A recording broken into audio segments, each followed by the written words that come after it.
नमस्कार शेतकरी मित्रांनो, मी डॉक्टर गणेश पाटील पोटे, राहणार वालसावडा तालुका भोकरदन जिल्हा जालना, SRT सेवक, आदरणीय कृषीरत्न कृषीभूषण माननीय चंद्रशेखर भडसावळे दादा, तसेच शून्य मशागत तंत्राचे प्रणेते आदरणीय प्रताप काका चिपळूणकर यांच्या SRT तंत्राने गेल्या 6 वर्षांपासून आपण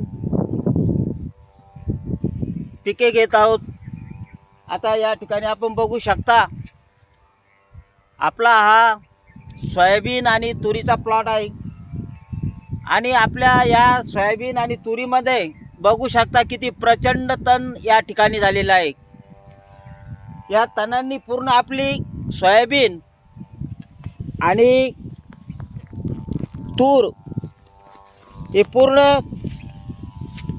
झाकून गेलेले आहेत। बघू शकता शेतकरी मित्रांनो, हे बघू शकता किती प्रचंड तण आपल्या या सोयाबीन मध्ये झालेलं आहे। हे बघू शकता, सोयाबीन पेक्षा पण हे बघू शकता, ते सोयाबीनचं झाड आहे आणि या झाडापेक्षा उंच आपलं हे काँग्रेस गवत या ठिकाणी आपल्याला दिसून येत आहे। त्याच्यानंतर या ठिकाणी बघू शकता, आपलं हे तुरीचं पीक आहे। हे बघू शकता किती सुंदर आपलं हे तुरीचं पीक आहे आणि या ठिकाणी बघू शकता आपलं हे तुरीचं पीक सुद्धा या काँग्रेस गवतांनी पूर्ण वेढून घेतलेलं आहे। असं प्रचंड तण आपल्या सोयाबीनमध्ये असताना सुद्धा आपली सोयाबीनची क्वालिटी बघू शकता आपण किती चांगल्या प्रकारे आहे। फुटव्यांची संख्या पण बघू शकता तुम्ही किती चांगल्या प्रकारची आहे। आदरणीय प्रताप काका चिपळूणकर जे सांगतात, तन देई धन, पूर्वी आपण म्हणत होतो तन खाई धन, पण आता त्याच्यापेक्षा उलट आता आपण तन देई धन हे आपण आता या ठिकाणी बघू शकता। आता एवढं प्रचंड तण झालं असताना सुद्धा आपल्या पिकाची क्वालिटी बघू शकता किती सुंदर आहे, हिरवंगार आहे, कुठंही पिवळं पडलेलं नाही। आणि आज तुम्ही बघू शकता, ज्या ज्या शेतकऱ्यांनी पारंपरिक पद्धतीने सोयाबीन पीक घेतलेलं आहे त्यांच्या पिकं पूर्ण पिवळे पडलेले आहे, वाढ खुंटलेली आहे। पण आपल्या या ठिकाणी पुन्हा बघू शकता तुम्ही, एवढ्या तणामध्ये सुद्धा आपल्या क्वालिटी बघू शकता किती सुंदर प्रकारचे आपले सोयाबीन आहे। शेतकरी बंधूंनो, हे जे तण आहे हेच आपल्या जमिनीचं असली सोनं आहे आणि आपण या तणांना घाबरून आपण नेंदणी करून कोळपणी करून ते नष्ट करत असतो। परंतु शेतकरी बांधवांनो, या तणांना अजिबात घाबरायचं काम नाही। हे तणच उद्या आपल्याला खूप फायदा करून देणारे तण आहे। आता या तणाचा बंदोबस्त कसा करायचा हे मी तुम्हाला थोडक्यात सांगतो। या ठिकाणी आपण चार्जिंगचा पंप घेतलेला आहे आणि चार्जिंगच्या पंपाला आपण अशा प्रकारचं प्लास्टिकचं हुड या ठिकाणी लावलेलं आहे। या ठिकाणी आपण पूर्वी तणनाशक घेतलं होतं, परंतु त्या तणनाशकाचा आपल्याला पाहिजे तसा या ठिकाणी फायदा झालेला नाही। तर आपण आता या ठिकाणी अमोरा हे तणनाशक घेत आहे। परंतु हे जे तणनाशक आहे हे तुरीसाठी शिफारस नाही। परंतु शिफारस नसली तरी आपल्याकडे अशा प्लास्टिकचं हुड लावून आपण आपल्या तुरीच्या झाडावर उडणार नाही याची काळजी घेऊन जर फवारणी केली तर खूप चांगला फायदा होतो। आता या ठिकाणी आपण 20 लिटरसाठी 125 ml अमोरा हे तणनाशक घेतलेलं आहे. सर्वप्रथम आपण पाणी घेतलेलं आहे आणि पाण्यामध्ये एक लिंबू पिळून त्याच्यामध्ये अमोरा हे तणनाशक औषध टाकलेलं आहे आणि या तणनाशकाची फवारणी आपण आता या ठिकाणी बघू शकता. हे तुरीचं पीक आहे आपलं.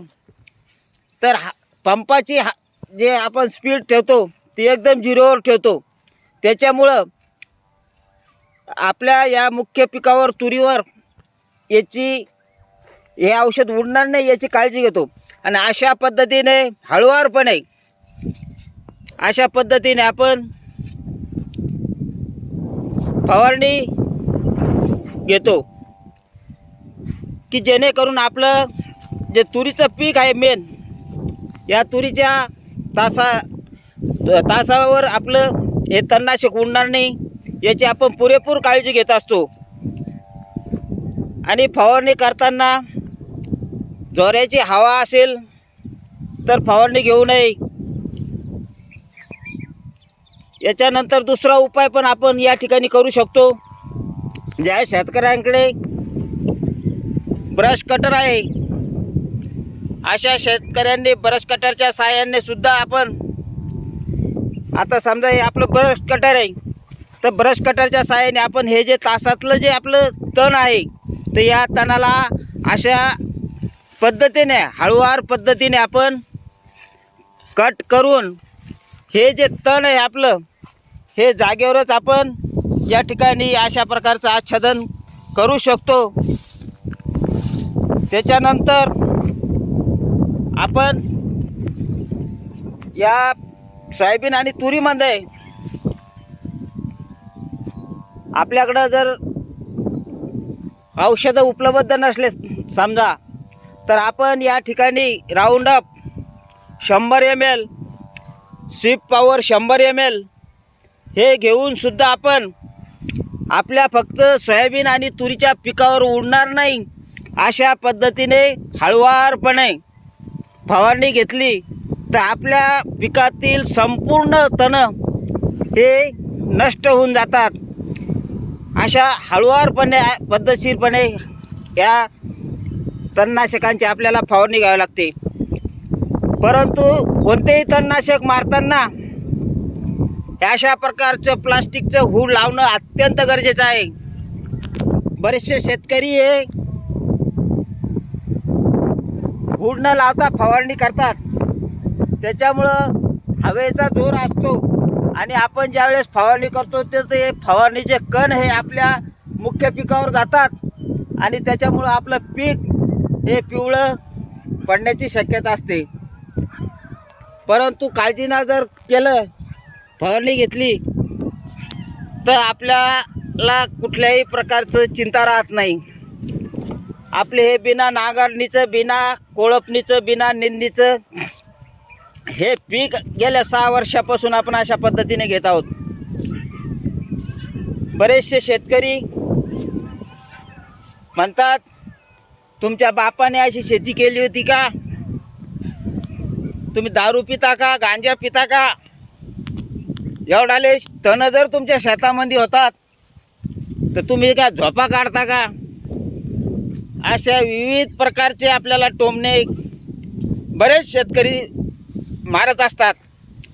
परंतु जे शेतकरी दरवर्षी नांगरणी करतात, रोटेटर करतात, अशा शेतकऱ्यांना मी आवाहन करतो की त्यांनी दुरून टोमणे मारल्यापेक्षा प्रत्यक्ष आमच्या शेतामध्ये या आणि आमचं पीक बघा. एवढं तण असून सुद्धा या तणामध्ये किती सुंदर प्रकारचं हिरवंगार, तुम्हाला एकही पान आपल्या झाडाचं पिवळं झालेलं दिसणार नाही. ही कशाची ताकद आहे? तर ही जी ताकद आहे ही जे आपण मागील वर्षीचे जे पिकांचे औषध असतात, आता या ठिकाणी बघू शकता मागील वर्षी आपलं या ठिकाणी तुरीचं पीक होतं आणि तुरीच्या पिकाच्या खोडाची साईज पण तुम्ही बघू शकता केवढी प्रचंड या ठिकाणी आहे. आणि याचे जे मुळं आपल्या जमिनीमध्ये कुसतात याचं कंपोस्ट खत आपल्या या जमिनीला मिळतं. आणि आता इथं बघू शकता तुम्ही आपली जमीन कशा प्रकारे नरम झालेली आहे हे बघू शकता. आणि आपल्या मातीची कणरचनासुद्धा किती छान बनलेली आहे. आणि आपल्या या तणामुळं काय होतं, आपल्या ऑर्गॅनिक कार्बन वाढते. आणि ऑर्गॅनिक कार्बन वाढल्यामुळं आपल्या पिकांची क्वालिटी अशा प्रकारे असते. आपल्या पिकांना जास्त खत औषधीची गरज भासत नाही. या तणांमुळं आणि मुळांमुळं खोडांमुळं आपल्या पिकांमध्ये रोगप्रतिकारशक्ती निर्माण होते. आता या ठिकाणी बघा, एकही पान खाल्लेलं तुम्हाला आळीना दिसणार नाही. एवढं तण असूनसुद्धा याच्यामध्ये कुठल्याही प्रकारचं आळीचा अटॅक नाही किंवा बुरशीचा पण काही अटॅक नाही याच्यात. पूर्ण तण बघा, पीक बघा किती तणांमध्ये झाकून गेलेला आहे. आदरणीय कृषीरत्न कृषीभूषण मान्य चंद्रशेखर बळसावळे दादा यांनी हे जे तंत्र विकसित केलेलं आहे तर खरोखरच शेतकऱ्यांच्या उद्धारासाठी तयार केलेलं आहे. आज प्रताप काका चिपळूणकर, चंद्रशेखर बळसावळे दादा हे शेतकऱ्यांचे देवदूत आहेत. आणि दादांचा आणि काकांचा जन्म हा शेतकऱ्यांच्या उद्धारासाठी झालेला आहे. माझी सर्व शेतकरी बांधवांना कळकळीची विनंती आहे की त्यांनी पुढील वर्षापासून SRT पद्धतीने शून्य मशागत तंत्राने शेती करावी, की जेणेकरून आपला खर्च वाचेल, आपली भूमाता सशक्त बनेल आणि आपल्या पुढील पिढीला आपण चांगल्या प्रकारची जमीन देऊ, तरच त्यांना खाया प्यायला अन्न मिळेल. नसता पुढे चालून आपली जमीन नापीक होईल आणि नापीक झाल्यामुळं त्याच्यात कुठल्याही प्रकारचं पीक येणार नाही. अशी नापीक जमीन आपल्या पिढीला न देता सुपीक जमीन आपण सुपूर्त करणार आहोत. माझी सर्व शेतकरी बांधवांना पुन्हा नम्र विनंती आहे की शेतकरी बांधवांनो, उगीचच खर्च करू नका, लोकांचे घरं भरू नका. आपल्याला 2 पैसे कसे बसतील याचा विचार करा. नाहीतर दरवर्षी नांगरणी, दरवर्षी रोटेटर हे चालूच आहे. पिढ्यानपिढ्यापासून आपण तेच करत आलो आणि अजून किती दिवसपर्यंत आपण तेच करत राहणार, हा माझा सर्व शेतकऱ्यांना सवाल आहे. आज जर आम्ही 6 वर्षापासून ही जमीन नांगरलेली नाही, कोळपलेली नाही किंवा कोणत्याच प्रकारचं याच्यात आपण